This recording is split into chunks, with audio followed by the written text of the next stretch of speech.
If you've ever looked at native English speaker and thought, wow, they make it look so easy. I get it. We don't think before we speak. We don't translate in our heads. And somehow we just know what sounds right. But here's the truth most learners don't realize.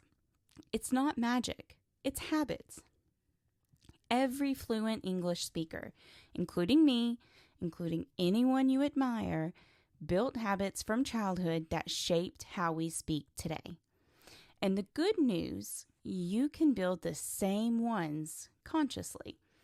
You don't need to live in the US or the UK.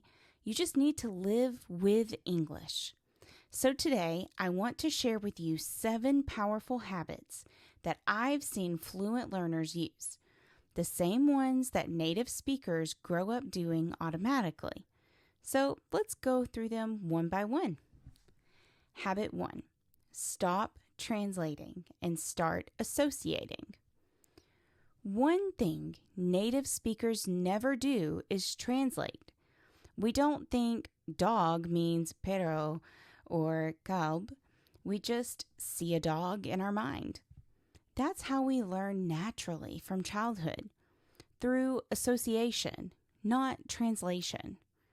So when you learn new words, stop connecting them to your first language.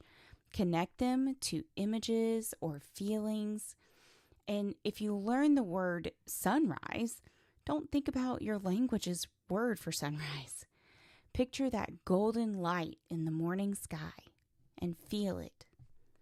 When you train your brain to link English words directly to the meaning, you're no longer translating. You're thinking in English.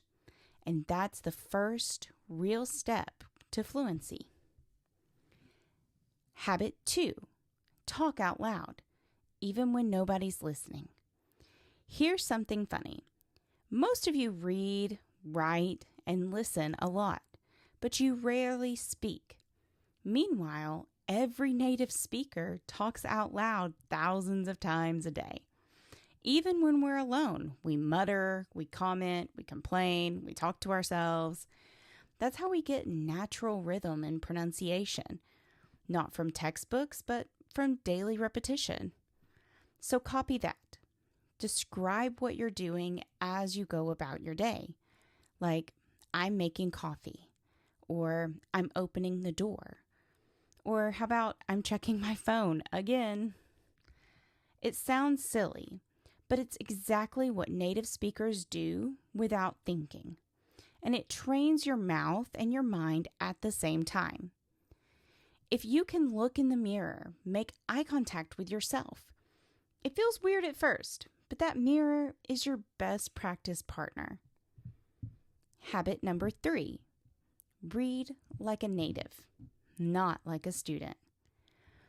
Native speakers don't read with a dictionary in their hand.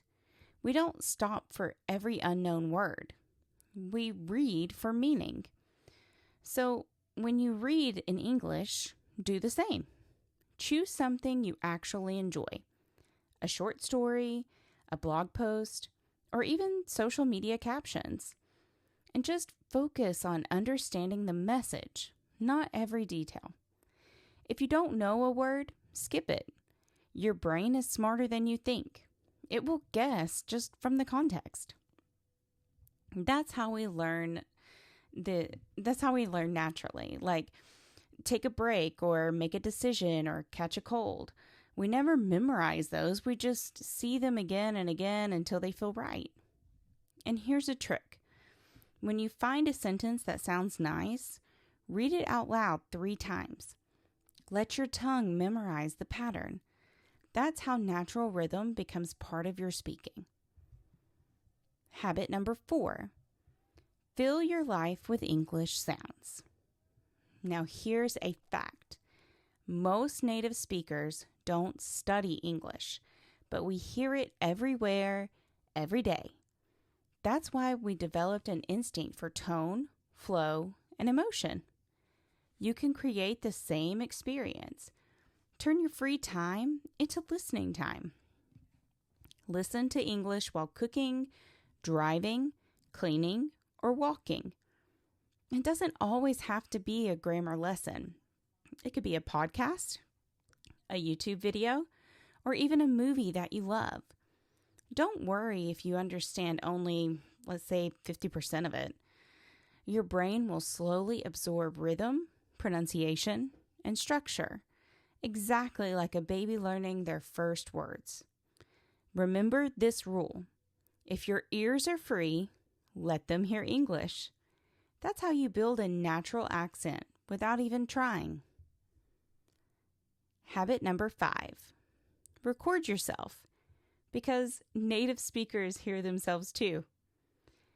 Have you ever noticed how singers or actors record and listen back to their voices? They do it to improve, and you should too.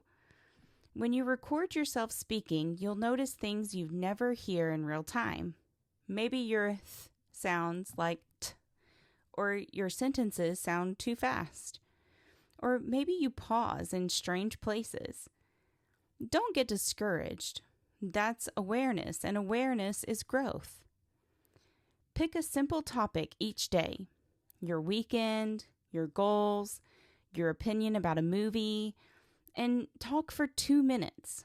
Then listen and ask, do I sound clear? Are my ideas organized? Where can I slow down? This is exactly how professionals, presenters, and yes, native speakers improve their voice. So don't fear the recording.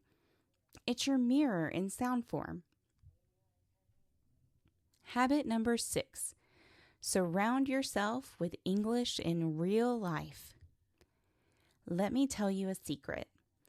Even native speakers forget their language when they stop using it. That's why immersion is so powerful. Surround yourself with English in small, daily ways. Change your phone to English. Follow English-speaking creators who talk about things you love, not just English teachers. If you like sports, follow a sports page in English. If you like fashion, follow fashion creators in English. Mix the language with your real interests. This is what we do naturally. We don't separate English from life. When you reach that point, you're no longer studying English, you're living it. That's when fluency becomes effortless. And finally, habit number 7. Forget perfection. Focus on communication. This one might be the most important. Native speakers make mistakes all the time. We say was instead of were. We forget plural forms. We start sentences and we just never finish them. But we don't care because communication matters more than perfection. The biggest difference I notice between learners who become fluent and those who don't is fear. Fluent learners make mistakes loudly. They take risks and they laugh at themselves. If you wait to be perfect before speaking, you'll wait forever. So here's my advice. Speak with confidence, even if your grammar isn't perfect. Your accent, your mistakes, they are all part of your story. And every conversation will teach you more than any textbook. Now, here's a bonus habit for you. You can connect emotionally with English.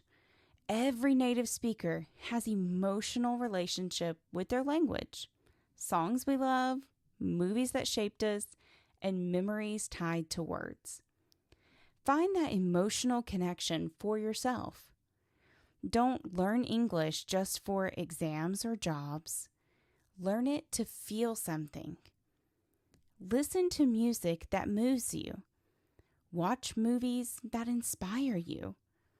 Read quotes that make you think.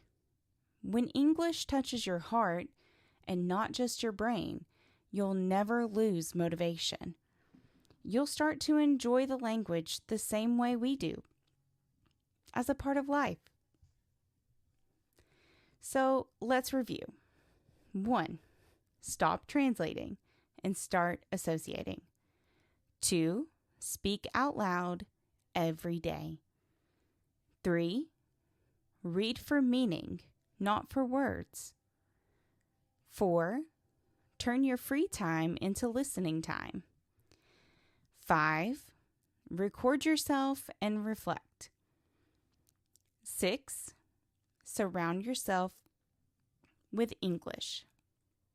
And 7. Forget perfection. Focus on communication. These are not secrets. They're the daily habits of every fluent person, native or not. Start with one and be consistent. And soon you won't just learn English, you'll live it. Because the goal isn't to sound like me or any other native speaker. The goal is to sound like you, confident, clear, and free in English. If you enjoyed this episode, share it with a friend who's learning English too. Maybe it'll be the spark they need to build their own English habits. And remember, the difference between learning English and living English is what you do every single day.